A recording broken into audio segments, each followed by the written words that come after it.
Whatever members of the Texas House think of the recent headlines involving Speaker Dennis Bonnen, the drama curdling the lower chamber has raised the stakes for Republicans and Democrats ahead of an already crucial election cycle, and it could undermine a recent warning the Speaker issued about incumbents campaigning against colleagues in 2020.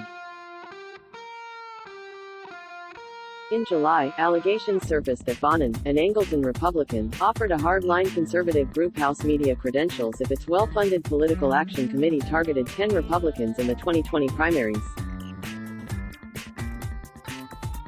Perhaps more surprisingly, Bonnen allegedly made disparaging comments about colleagues in the process.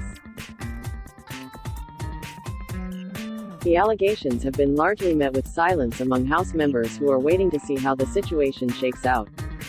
Still, it's prompted some Republican officials to acknowledge that the issue, should it linger, could distract a party that needs to focus on winning races this election cycle.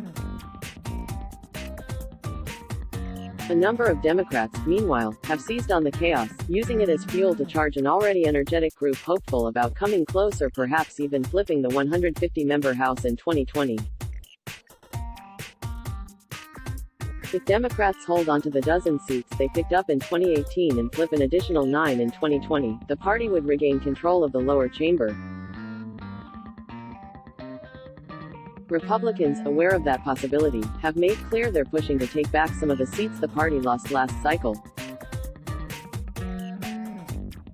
The Texas Tribune thanks its sponsors. Become one. The Texas House. You know, we don't have to lose many seats to lose the House to Democrats. Lieutenant Gov. Dan Patrick said in a radio interview this week. In the allegations against Bonnen, he added, could play a part of that. Patrick, like Bonnen and a number of other House members, has called for the entire recording of a June 12 meeting between Bonnen, one of the Speaker's top deputies, and Michael Quinn Sullivan to be released. Sullivan, CEO of the insurgent conservative group Empower Texans, revealed he secretly recorded the meeting, which is where his allegations against Bonnen stem from. But Sullivan has not yet released the audio to the public, and may never do so. The sooner it's behind us, however it turns out, is the better. Patrick told radio host Mark Davis on Monday, after noting that Bonnen had been instrumental in the successes of the 86th legislative session that ended in May. Last week during a town hall in Tyler, Gov. Greg Abbott gave a similar response, characterizing the Texas Rangers investigation into the allegations as the best thing that could happen, and emphasized that we need to get to the bottom of this quickly. Texas GOP Chairman James Dickey also weighed in, saying in a statement to the Texas Tribune that we're 100% focused on 2020 and not letting anything else distract us. To be clear, the 2020 general election is still more than a year away, and the drama surrounding Bonnen so far has been mostly felt by the 150 members and nearby political observers with a vested interest in what happens inside the House. Bonnen ultimately has to convince his fellow members, not Texas voters, to continue to support his tenure as Speaker, which he was unanimously elected to in January. Some Democrats, though, have tried to cast the allegations as the latest problem inside a party that's roiling with corruption.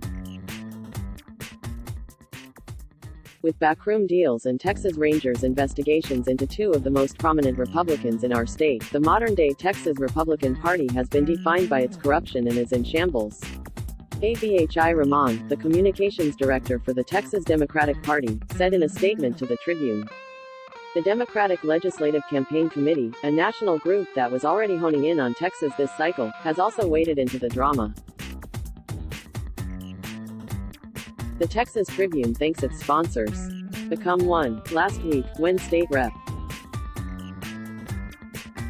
Dustin Burrows, who was at that June 12 meeting with Bonnen and Sullivan, resigned as chair of the House GOP caucus. The DLCC said in a statement that House Republicans are spiraling, and that the group is capitalizing off their chaos. Burrows has not publicly commented on the matter since the allegations first surfaced. For now, the matter has reached a holding pattern. The Texas Rangers could submit a report of their findings, and whether the allegations should be passed off to a prosecuting attorney, in as soon as a couple of weeks, some House members have suggested.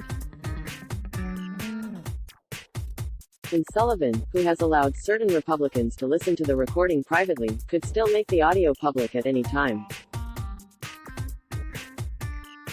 Bonnen, for his part, has been carrying out typical duties as Speaker while also trying to mend fences with certain members who think they were implicated in the allegations.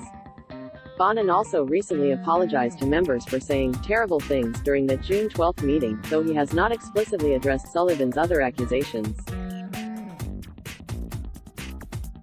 Meanwhile, there's also the question of whether the drama has caused even more confusion about a line in the sand Bonnen drew in May. The Texas Tribune thanks its sponsors. Become one. The consequence is simple, Bonnen told reporters on the last day of the 86th legislative session. If you campaign against another one of your colleagues, two things will happen to you. If there is the opportunity, I will weigh in against you. And, he added, if I am fortunate enough to continue to be Speaker, you will find yourself not well positioned in the next session. Bonnen's remarks, which came as a surprise to some House members, were seen largely as an attempt to keep the peace that had been on full display for the past 140 days at the Texas Capitol, and, perhaps more subtly, a move to avoid GOP infighting ahead of a competitive general election cycle. A number of members said the Speaker was simply trying to preserve the unity built by both Republicans and Democrats this year to pass sweeping reforms to the state's property tax and school finance systems, a point Bonnen himself made to reporters. You saw this session, Bonnen said, we accomplished unprecedented things. If members of the legislature are out campaigning against each other, you then don't accomplish things like that. What makes the Texas House, I think, the most dynamic legislative body in the country is that we do not politicize our process. That foundationally starts by not campaigning against each other in the elections. The Texas Tribune thanks its sponsors. Become one. Others, though, including Sullivan, openly questioned or even criticized the Speaker for his comments, arguing that the goal for both parties in 2020 is to play ball in every competitive district, regardless of whether there is already an incumbent. In June, Bonnen announced he was launching a political action committee, which he had infused with $3 million from his campaign account, to specifically support GOP incumbents running for re-election. Bonnen also doled out $50,000 to Associated Republicans of Texas, a group that's made clear its priority is to keep the House red. That donation, some suggested, was evidence that Bonnen had no problem with House members giving money to groups that plan to aggressively campaign for certain candidates, so long as that incumbent wasn't donating directly to a challenger or campaigning for them in the district. Some Democrats also appear to be operating under that framework. The Texas Tribune thanks its sponsors. Become one. State Rep. Chris Turner, a Grand Prairie Democrat who chairs the House Democratic Caucus, said there was a difference between getting directly involved in someone's race versus supporting your party. It's no secret that Democrats want to help elect more Democrats and strengthen their party, just as Republicans want to elect additional Republicans, Turner told the Tribune. I intend to actively support organizations in the Democratic Party, and the House Democratic Campaign Committee, in what's going to be a very important election year. To that end, State Rep. Cesar Blanco, an El Paso Democrat who heads the House Democratic Campaign Committee, has made clear the group's priority this election cycle is to flip the 150-member lower chamber back in his party's favor. Texas is a battleground state. Blanco said in a news release announcing that the group had just received a $100,000 infusion from the DLCC, the national organization. The Texas Tribune thanks its sponsors. Become one. Read related Tribune coverage. Let's block ads. Why?